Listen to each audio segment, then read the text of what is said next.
Hello friends, ரொமாலியா ரொட்டியும் பன்னீர் butter மசாலாவும் எப்படி வீட்லேயே டேஸ்டியாக செய்யலான்னு பார்க்கலாம் வாங்க. இது உண்மையிலே ரொம்ப டேஸ்ட்டாக இருக்கும். ஈஸியாகவும் வீட்டில் செஞ்சிடலாம். வாங்க இதை எப்படி செய்கிறதுன்னு பார்க்கலாம். இதுக்கு 2 கப் மைதா மாவு எடுத்துக்கலாம். 2 கப் மைதா மாவு எடுத்துக்கலாம். 1 டீஸ்பூன் உப்பு அதில் கலந்துக்கோங்க. அது 400 கிராமு மைதா மாவு. மில்க்கு அதுக்கு பால் வந்து ஒரு 300 கிராம் எடுத்துக்கோங்க. இதை கொஞ்சம் கொஞ்சமாக காய்ச்சி ஆற வச்ச பால் இதை கொஞ்சம் கொஞ்சமாக ஆட் பண்ணி சப்பாத்தி மாவு அளவுக்கு பசைஞ்சு வச்சுக்கோங்க. எல்லாத்தையும் ஒட்டுக்கா ஊற்றாதீங்க. கொஞ்சம் கொஞ்சமாக ஊற்றி அதை அப்படியே நல்லா சப்பாத்தி மாவு மாதிரி நல்லா திக்காக பசைஞ்சு வச்சுக்கோங்க. ரொம்பவும் திக்காக பசைய வேணால் கொஞ்சம் லூஸாகவே பசைஞ்சிக்கலாம். கொஞ்சம் ஆயில் இதில் ஆட் பண்ணிக்கோங்க. ஒரு 2 டேபிள் ஸ்பூன் ஆயில் இதில் ஆட் பண்ணிக்கோங்க.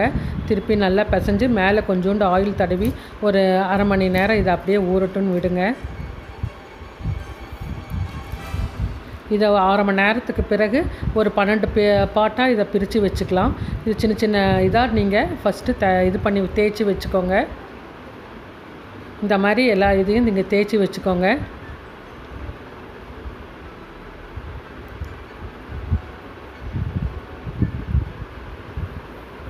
இதில் ஒரு பீஸில் ஆயிலும் மைதா மாவும் நீங்கள் இது பண்ணிக்கோங்க, தடவி வச்சுக்கோங்க.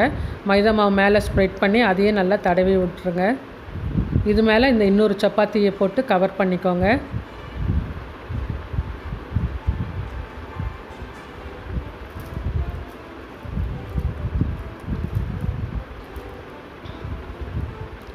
நல்லா நம்ம தின்னாக இதை வந்து நீங்கள் தேய்ச்சி விடுங்க.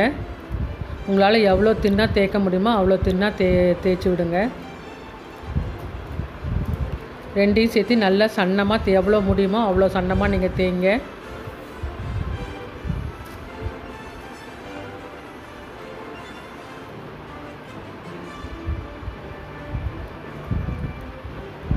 நீங்கள் இது எவ்வளோ சன்னமாக தேய்க்கிறீங்களோ அவ்வளோ சாஃப்டாக கிடைக்கும். இது இந்த தோசை பேனை கொஞ்சம் காய வச்சுக்கோங்க. அதில் இது போட்டுக்கோங்க. மேலே பாருங்கள், இந்த மாதிரி பபுள்ஸாக வரும். ஒரு 1 மினிட் அப்படியே இருங்க, திருப்பி போட வேண்டாம். இந்த 1 மினிட்டில் பார்த்தீங்கன்னா பபுள்ஸ் கொஞ்சம் கொஞ்சமாக அது ஃபார்ம் ஆகி வரும். இந்த டைமில் திருப்பி போடுங்க.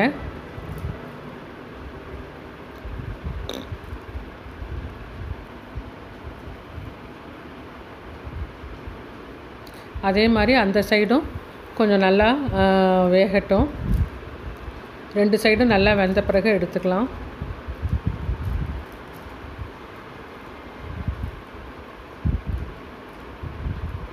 ரெண்டு சைடும் இப்போ நல்லா வெந்துருச்சு. இப்போ இதை நீங்கள் எடுத்து ஒரு பிளேட்டில் போடுங்க.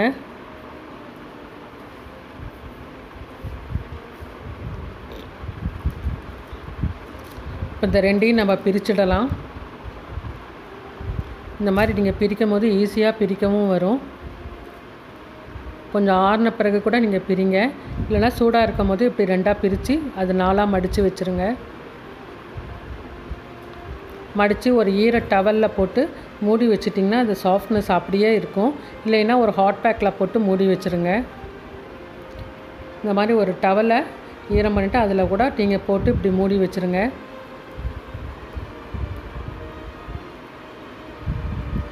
இதே மாதிரி எல்லா சப்பாத்தியும் ஒரு இது ப்ளெயினாகவும் ஒரு இது ஆயிலும் மைதா மாவும் தடவி 2ஐயும் சேர்த்து தேய்ச்சி கல்லில் போட்டு எடுத்துருங்க.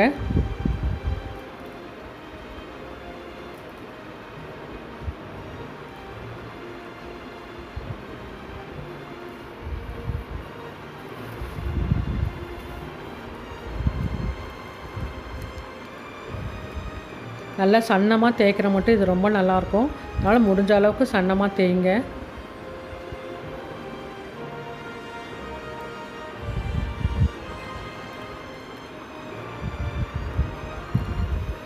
இதையும் தோசைக்கல்லில் போட்டு நல்லா பபுள்ஸ் ஃபார்ம் ஆனோடனே திருப்பி போட்டு விடுங்க. திருப்பி ஆயில் சேர்க்கணுங்கிற அவசியம் இல்லை.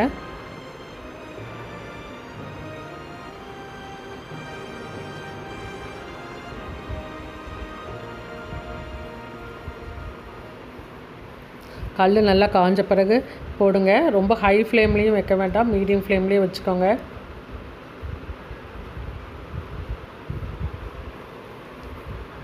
2 பக்கமும் இப்படி வெந்த பிறகு எடுத்து போட்டு 2ஆக பிரிச்சுருங்க.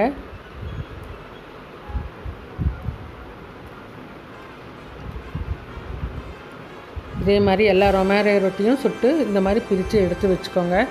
நீங்கள் எவ்வளோ நேரம் கழித்து சாப்பிட்டீங்கனாலும் இதே சாஃப்ட்னஸ் அப்படியே இருக்குது.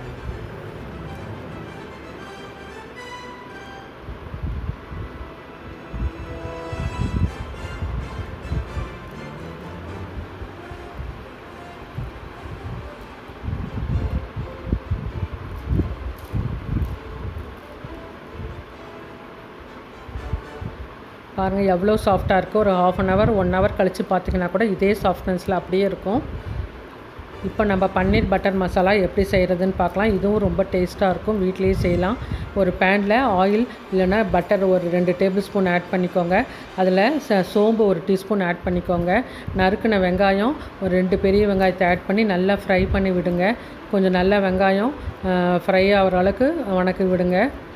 இதுக்கு 5-6 பல் பூண்டும் ஒரு சின்ன துண்டு இஞ்சும் ஆட் பண்ணி அதையும் நல்லா ஃப்ரை பண்ணி விடுங்க. பச்சை மிளகா 1, 5 வரமிளகா, இதையும் 4 வரமிளகா இதையும் ஆட் பண்ணி நல்லா ஃப்ரை பண்ணுங்கள். காஷ்மீரி சில்லி இருந்தால் அது ஒரு 2 டேபிள் ஸ்பூன் 2 இது ஆட் பண்ணிக்கோங்க. கலர் கிடைக்கும். இதிலே தக்காளி ஒரு 4 தக்காளி பழுத்த தக்காளியாக பார்த்து ஆட் பண்ணி அதையும் நல்லா ஃப்ரை பண்ணி விடுங்க. முந்திரி வந்து ஒரு 10 முந்திரி அதையும் ஆட் பண்ணி ஃப்ரை பண்ணி விடுங்க. கொத்தமல்லி தூள் 1 டேபிள் ஸ்பூன் ஆட் பண்ணிக்கோங்க. கஸ்தூரி மேத்தி அது 1 டேபிள் ஸ்பூன் ஆட் பண்ணிக்கோங்க. இது எல்லாத்தையும் நல்லா ஃப்ரை பண்ணி விடுங்க. கொஞ்ச நேரம் இது எல்லாம் நல்லா வேகட்டும். முந்திரி, தக்காளி, வெங்காயம், இஞ்சி, பூண்டு, கஸ்தூரி மேத்தி இது எல்லாம் நல்லா வேகட்டும்ன்ட்டு மூடி வைங்க. கொஞ்சம் நேரம் கழித்து பாருங்கள் எல்லாம் நல்லா வெந்திருக்கும். ஸ்டவ்வை நிறுத்தி விட்டுருங்க. இது நல்லா ஆறின பிறகு அரைச்சிக்கோங்க. திருப்பியும் பேனில் 2 டேபிள் ஸ்பூன் பட்டர் ஊற்றிக்கோங்க. அரைச்சி வச்ச மசாலாவை இதில் ஆட் பண்ணுங்கள்.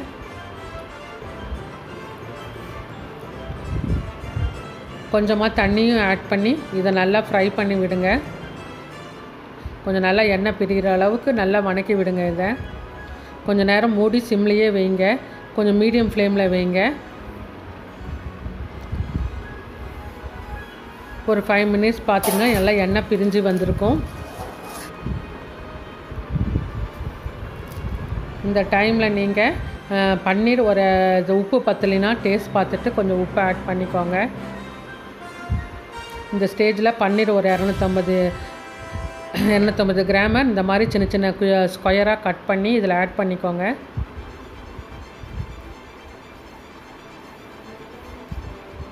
கரம் மசாலா தூள் 1 டீஸ்பூனும் ஜீரக பவுடர் அது 1 டீஸ்பூன் இதில் ஆட் பண்ணிக்கோங்க.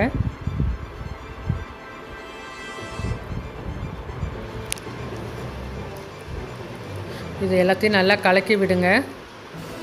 கஸ்தூரி மேத்தி 1 டீஸ்பூன் இதில் ஆட் பண்ணிக்கோங்க. கடைசியாக இது எல்லாம் நல்லா வெந்து வரட்டும். டொமேட்டோ கெச்சப் ஒரு 2 டேபிள் ஸ்பூன் கடைசியாக ஆட் பண்ணிக்கோங்க. இந்த டொமேட்டோ கெச்சப் தான் இதுக்கு டேஸ்ட்டை இன்னும் கொஞ்சம் சேர்த்தி கொடுக்கும். அதனால் மறக்காமல் டொமேட்டோ கெச்சப் 2 டேபிள் ஸ்பூன் இதில் ஆட் பண்ணிக்கோங்க. ஃப்ரெஷ் க்ரீம் இருந்துச்சுன்னா வீட்லேயே செஞ்ச ஃப்ரெஷ் க்ரீமாக இருந்தாலும் பரவாயில்ல, கடையில் வாங்கின ஃப்ரெஷ் க்ரீமாக இருந்தாலும் 2 டேபிள் ஸ்பூன் கடைசியாக ஆட் பண்ணிக்கோங்க. நான் வீட்லேயே இருந்த ஃப்ரெஷ் க்ரீம் தான் ஆட் பண்ணியிருக்கேன். பால் ஆடையில் கொஞ்சோண்டு பாலை கலந்து நல்லா பீட் பண்ணி இதில் ஆட் பண்ணுங்கள். அதுதான் ஃப்ரெஷ் க்ரீமு. கொத்தமல்லி தழையை நறுக்கி நல்லா பொடியாக நறுக்கி கடைசியாக மேலே ஆட் பண்ணிக்கோங்க. சுவையான பன்னீர் பட்டர் மசாலா ரெடி ஆகிடுச்சு. இது ரெஸ்டாரண்ட்டில் செய்கிற மாதிரியே இருக்கும் டேஸ்ட்டு. நீங்களும் இது மாதிரி செஞ்சு பார்த்துட்டு உங்கள் கமெண்ட்ஸை சொல்லுங்கள். தேங்க்யூ ஃபார் வாட்சிங்.